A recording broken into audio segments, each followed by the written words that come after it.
Oke guys, welcome back to Crypto Indonesia bersama gue Toshi, di mana kita akan membahas segala sesuatu yang berhubungan dengan cryptocurrencies dan blockchain.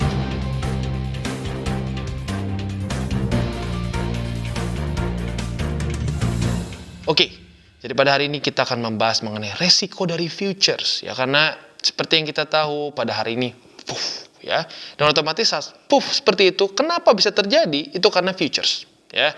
Dan nanti gue akan kasih lihat berapa banyak orang yang get wrecked pada 24 jam terakhir, ya. Dan satu lagi juga gue ingin membahas bahwa penting gak sih teknik analisis, apakah berguna atau enggak, ya. Kita deep dive pada video ini. Oke guys, jadi pada hari ini kita akan membahas mengenai bahayanya resiko futures trading di dalam cryptocurrency market, ya. Seperti yang kita lihat di sini, dalam 24 jam terakhir 2,58 miliar US dollar terlikuidasi, ya. 1 jam terakhir 7,25 juta US dollars. Total dalam 24 jam terakhir ini yang terlikuidasi adalah 417.000 traders terlikuidasi 24 jam aja. Ya, mungkin beberapa dari kalian adalah salah satu dari statistik ini, ya. Nah, sekarang kalau kita lihat paling besar apa? Bitcoin tentunya, ya. Lalu kedua ada Ethereum, lalu ada Luna, Sandbox, Mana, Shiba, dan lain-lain, ya. Kalau kita lihat rata-rata banyaknya justru malah sekarang itu yang kena short, ya. Berarti artinya apa? Tadi pagi gue lihat yang paling banyak kenanya long, sekarang short. Jadi intinya adalah people get wrecked all the time, ya. They get wrecked long maupun short. Kenapa? Karena rata-rata orang tidak bisa menjaga resiko mereka. Gitu ya. Karena gini, kalau lu kena cut loss itu nggak masuk ke sini. Ini tuh semua data kalau lu terlikuidasi, ya. Jadi ya kita lihat ternyata banyak sekali trader yang hilang money, ya, hilang duit, ya. Karena kenapa? Karena mereka nggak bisa jaga resiko, ya. Nah, jadi pada hari ini kita akan coba bahas nih, kenapa bisa seperti ini, gitu ya. Oke, dan sekarang kita akan masuk ke charts, ya. Nah, tapi sebelum kita masuk ke chart, disclaimer dulu. Ini gua rekam kemarin malam. Jadi tentunya ya pasti besok sudah berubah, ya. Antara dia sudah recover, lanjut lagi ke atas, atau yang makin turun. Ya, jadi itu disclaimernya, ya. Tapi inti gua pada hari ini ingin menunjukkan bahwa ya futures market itu menggerakkan cryptocurrency market dengan luar biasa cepat, ya. Sebenarnya gini, dan satu lagi permasalahan dari kita para trader, ya. Seringkali kita terlalu menggunakan time frame yang terlalu kecil, ya. Seringkali orang menggunakan 1 jam, bahkan ada yang 1 menit, gitu ya, 1 menit, 15 menit. That's no good, ya. That's no good. Kenapa? Karena kalau terlalu kecil, lu nggak bisa lihat the whole picture. Contoh gini aja, ini H1 nih. H1 kita bisa lihat, kalau lu cuma trading dengan H1, lu berpikir, oh ini konsolidasi, ya. Oh ini lihat dia menemukan support kuat di sini. Pelan-pelan pasti naik, udah beli aja di sini. Apalagi beberapa hari lalu nih, ada beberapa analisa dari yang atau ada beberapa yang ngirim di grup nih, ada yang bilang, "Bang, bener nggak sih?" Ya gue bilang aja, 55.000 benar sekarang menjadi support. Tapi seperti yang gue bilang, kalau lu lihat di daily, ya di time frame lebih besar, lu terlihat jelas bahwa dia daily close-nya itu membuat satu pola yang bearish, ya. Lower low, higher low, lower low, higher low, dan terus akhirnya boom turun juga, gitu. Jadi ini tuh nggak out of nowhere gitu loh. Secara TA dia technically membuat bearish movement gitu ya.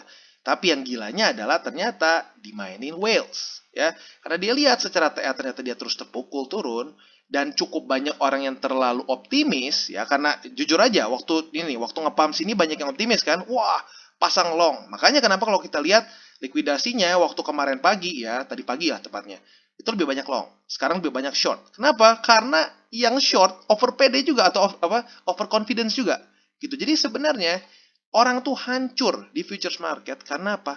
Terlalu over PD, gitu ya. Mereka berpikir bahwa wah ini udah hancur nih, gua short pasti tambah hancur. Taunya recover, yang short di sini mati, gitu. Sementara yang long di sini mati.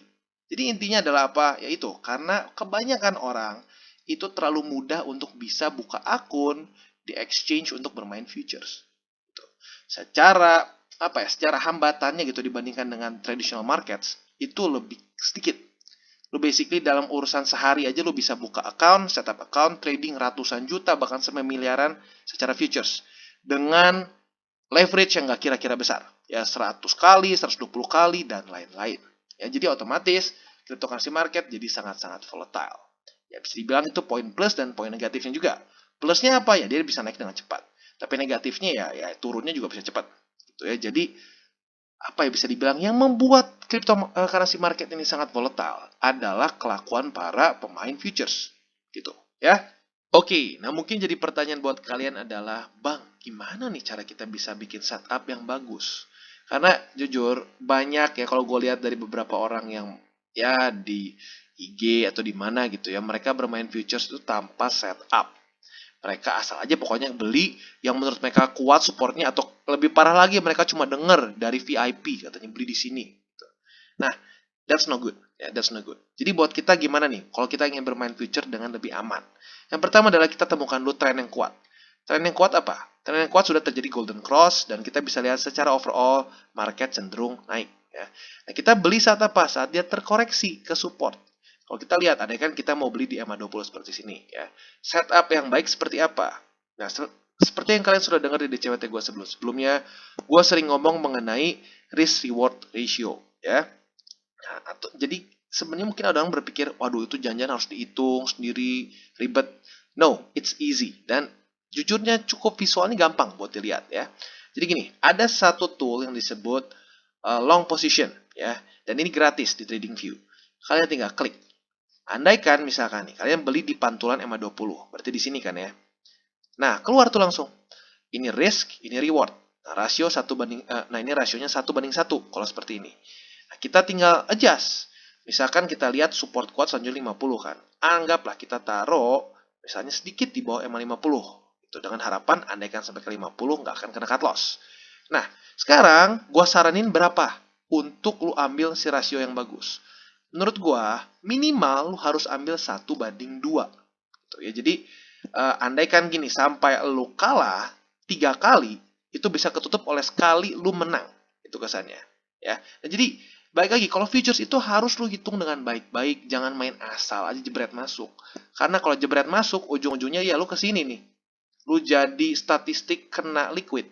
Gitu. Tapi kalau lu hitung dengan benar risk rewardnya, lu kemungkinan untuk get track-nya jauh lebih kecil. Gitu. Jadi saran gue lebih baik 1:3 ya. Tapi ya 1:2 juga oke lah. Jadi kalau kita lihat 1:3 di sini. Kita lihat, berarti kalau sampai sini ke TP. Kalau dengan setup seperti itu, kita dapat nggak? Dapat 1:3. Gitu. Nah, banyak orang nggak tahu cara ini. Dan sebenarnya ini cara yang sangat simple buat kita trading. Tetapi, ya baik lagi, kalau males charting, males membiasakan diri membuka trading view, ya susah. Itu nggak ada cara instan. Gitu. Nah, sekarang andaikan nih selanjutnya gimana? Kita misalkan beli lagi di pantulan di sini gitu misalkan ya. Wah, ini udah dapat 1:3 nih ya, udah ke kantong nih 3 kali. Lalu kita pasang lagi buy di sini, terpantul di EMA20. Alah, salah ya. Ini long position, bukannya Fibo ya. Kita klik di sini. Nah, kita pasang stop loss misalnya di bawah EMA50. Sedikit di bawah EMA50. Kita pasang 1:3 seperti biasa ya, berarti di sini targetnya. Apa yang terjadi? Dapat nggak? Dapat. Berarti udah ngantongin berapa? 6 ya. Lanjut lagi. Kita beli di sini. Kita buy di sini saat kena 20, berarti tepatnya di sini ya. Di sini buy. Aduh, salah lagi. Ini soalnya sedikit mirip ya Fibo sama long position. Klik di sini. Lalu kita adjust lagi nih. 1:3. Ini kita taruh di bawah EMA50 sedikit. Kasih jarak ya, jangan terlalu pepet. Kalau terlalu pepet bisa aja kena wick doang ya. Nah, sekarang kita 1:3. Apa yang terjadi? Kena lagi. Nggak kena nih. Nah, ini nggak kena nih. Terus sideways dan apa ujung-ujungnya? Kena cut loss. Tetapi karena lu menjaga resiko lu, apa yang terjadi? Lu udah ngantongin berapa di sini? 6. 1:3. Lu kena di sini sekali. Berarti berapa? Lu udah kantongin 6 minus 1. Lu masih punya posisi yang 5 kali menang. Gitu loh. Nah, itu dia kenapa makanya futures itu harus dihitung dengan baik. Kalau nggak dihitung dengan baik, ujung-ujungnya sekali main jebol gitu. Jadi, ya ini salah satu caranya. Quite simple, jujurnya. Quite simple. Tetapi kalau males, ya nggak akan dapat ujung-ujungnya. Gitu ya. Jadi, futures itu adalah permainan orang-orang yang mau bersabar. Ya, mau bersabar dan disiplin. Kalau dia nggak sabar dan disiplin, ya sudah, ujung-ujungnya jadi mangsa market, ya, mangsa para whales. Nah, sekarang pertanyaannya, apakah lu mau jadi terus mangsa dari whales atau lu mau coba berubah, ya? Bikinlah set, ya gini, lu set trading plan lu. Lu set berapa targetnya, ya? Jadi kurang lebih ini cara simpelnya, walaupun bisa dibilang ini belum komplit ya, masih belum gue bahas mengenai leverage yang baik seberapa besar, lalu belum ngomongin juga mengenai gimana nge-manage duit lu gitu ya, untuk bisa nggak MC terus gitu ya. Ya nanti kalau buat lo yang tertarik mengenai ini, gue mungkin bisa bahas di satu video khusus. Tapi ini adalah salah satu cara simple biar lu nggak masuk jadi ini terus gitu, lu nggak masuk jadi statistik yang menyedihkan ini terus ya. Oke, nah selanjutnya ada beberapa yang bilang nih, oh, udahlah bang, ngapain TA-TA? Ujung-ujungnya kalau bandar mau turun, turun juga tuh. Gini loh, itu cara berpikir yang menurut gua salah banget. Karena kenapa? Kalau lu lihat, bandar mainin. Benar nggak? Benar, menurut gua bandar mainin. Kenapa? Karena bandar tahu banyak yang terlalu overconfident. Meyakin bahwa daerah 55.000 terutama tuh ya, banyak banget yang ngomong. 55.000, support kuat Bitcoin, dia akan mantul dari situ. Ada beberapa lah analis-analis yang ngomong gitu ya. Nah, tapi yang sering terjadi adalah karena orang-orang tuh cenderung yang di dalam kripto gitu yang main futures itu cenderung banyaknya awam, mereka nggak ngerti cara baca, ya bukan cara baca, lebih tepatnya cara mengatur resiko. Mereka main beli full leverage, nggak mikir apa-apa, jebret, ujung-ujungnya terjadi seperti ini. 2,6 lah ini kita buatin, 2,6 miliar US dollars lenyap hanya dalam 24 jam saja. Ya. Jadi kalau kita lihat nih ya, kita lihat nih. Bandar lihat chartnya. Menurut gue dia lihat chart. Karena kenapa? Lihat nih. Waktu dia jatuhin sampai ke sini. Kok naik lagi? Naiknya pas di atas MA50 di weekly.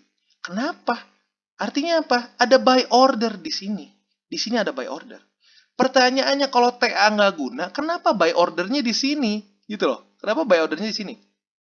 Karena bandar lihat chart. Dia lihat chart.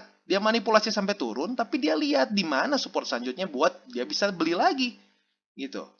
Jadi, ya balik lagi terserah lu sih. Gue sih nggak peduli ya. Kalau lu mau tanpa chart juga ya masing-masing lah. Gitu. Tetapi kalau gue pribadi, gue nggak pernah trade tanpa ngeliat chart. Gue selalu lihat kondisi dia seperti apa. Gitu. Jadi gini nih, kalau gampangnya gini, kalau lu mau trading gitu ya, tanpa lihat chart ya, terutama di kripto ya. Kalau di saham mungkin beda ceritanya ya. Lu bisa value investing purely dari baca pembukuan satu perusahaan. Tapi kalau di kripto, lu nggak baca chart, itu menurut gua, wah, gimana ya, sedikit masuknya ke gambling itu ujung-ujungnya. Karena gua bingung gitu kalau misalnya lu mau bilang kayak, wah, caranya kita harus pakai cara bandar mikirnya. Ya, well, bandar pun dia lihat chart gitu loh. Nih ya, walaupun lu kesannya gini, lu sebagai technical analyst gitu ya, orang yang melihat chart gitu ya, lu buka chart aja tanpa indikator apapun, lu tuh sudah melakukan technical analysis gitu. Jadi lu buka aja tuh udah teknik analisis. Kalau lu nggak buka chart sama sekali, lu cuma lihat harga nih, lihat harga gini terus, itu mau gimana gitu loh. Lu nggak kebayang secara visualnya seperti apa gitu loh. Walaupun mungkin bisa, tapi ya buat apa gitu loh. Lu menyusahkan diri lu sendiri gitu loh. Dengan begini lu bisa lihat jelas dia kemana aja, datanya dengan visualnya itu sangat jelas. Dia buka di mana, posisi paling rendahnya sampai mana, sekarang di mana harganya. Ya jadi gue bener-bener nggak ngerti. Ya jadi gue bener-bener nggak ngerti logika dari orang yang bilang nggak guna buka chart gitu. Kenapa nggak guna gitu loh? Gue bener-bener bingung aja. Ya. Tapi intinya ini. Ya sekali lagi penekanannya adalah para bandar yang memanipulasi market pun dia melihat chart. Bahkan dia jauh lebih ngerti charting daripada lo yang ngerasa bahwa charting itu nggak penting. Ya. Oh ya guys, dan satu lagi nih. Ini satu hal juga yang seringkali menjadi kesalahan orang berpikir. Nggak semua whales itu pintar. Nggak semua whales itu pintar. Dan jangan salah, banyak whales yang get track. Karena kenapa? Karena dia nggak belajar. Gitu. Dan gue yakin sudah banyak sekali yang orang tadinya di 2017 menyandang title whale ini, sudah kehilangan titlenya. Karena kenapa? Ya mereka ingin memanipulasi market tapi tanpa melihat chart. Gitu. Jadi menurut gue, ujung-ujungnya whales yang bertahan adalah whales yang pintar. Yang justru melihat chart lebih hebat daripada orang-orang yang merasa chart itu nggak penting. Gitu ya. Jadi ya intinya sekali lagi, Ya kalau lu bilang nggak penting sih, gue bingung gitu, karena at the end of the day lihat semuanya ujung-ujungnya berkorelasi gitu loh. Ini not random lines gitu ya. Jadi ya good luck bagi kalian yang ingin go with the market tanpa lihat chart sama sekali ya. Oke guys, jadi kesimpulannya seperti yang kita lihat ya. Futures itu seringkali orang nggak jaga resiko ya, mereka main asal aja beli, kadang-kadang lewat cuma VIP channel aja gitu ya, nggak ada stop lossnya di mana gitu ya. Jadi ya that's really bad ya, makanya minimal cobalah pakai risk reward ratio dengan menggunakan long position ya, atau short position tergantung kalian ya di mana gitu ya. Dan selain itu juga ya kita lihat TA works, tapi baik lagi bukan dukun lo ya. Nggak bisa lu berharap oke tinggal beli di sini pasti gua cuan. Kalau segampang itu semua orang kaya gitu ya. Yang membuat jadi orang tuh sukses atau enggak adalah trader ini bisa ngikutin nggak trading plan dia yang sudah dia buat, atau dia langgar-langgar terus.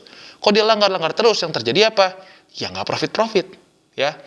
Jadi ya reminder buat kalian, whales yang smart itu ngerti sekali technical analysis, dan bahkan dia bisa manipulasi supaya terlihat seperti gagal. Contohnya apa? Dengan Wyckoff method ya. Nanti buat kalian yang penasaran gimana cara whales memanipulasi market, bisa komen di bawah ya. Nanti gue mungkin akan jelaskan lebih detail mengenai Wyckoff method ya. Tapi intinya apa? Whales read charts ya. Mereka nggak asal ya. Mereka nggak main cuma asal dam-dam doang ya. Jadi ingat kurang lebih seperti itu. Dan remember, manage your risk. Kalau kalian belum yakin dengan skill TA kalian, jangan dulu masuk ke futures market. Ya, jadi kurang lebih seperti itu dari gua. Oke guys, dan buat kalian yang belum mengikuti DCWT atau Daily Charting with Toshi, bisa klik di sini, dimana kita akan daily chart your favorite cryptocurrencies. Dan buat kalian yang mungkin masih bingung cara baca candles, cara baca moving average, chart, dan lain-lain, bisa juga klik di sini, dimana ada tutorials with Toshi. Ya. Buat kalian yang belum memiliki akun di Bybit, bisa klik di bawah, ada referral gua, yang sebentar lagi akan ada launchpad juga di sana. Ya. Dan bagi kalian yang belum memiliki BitDAO, untuk bisa ikutan launchpad, bisa menggunakan referral gua juga. Ya. Dan bagi kalian yang belum join Telegram kita juga, bisa join di situ, di mana kita bisa ngobrol-ngobrol lebih santai mengenai dunia cryptocurrency, dan tentunya dua arah ya. Jadi bukan channel yang cuma komen aja gitu. Kita bisa benar-benar kayak grup di situ. Dan jangan lupa untuk like, subscribe, share our video, click the bell icon, and as usual, see you on the next video.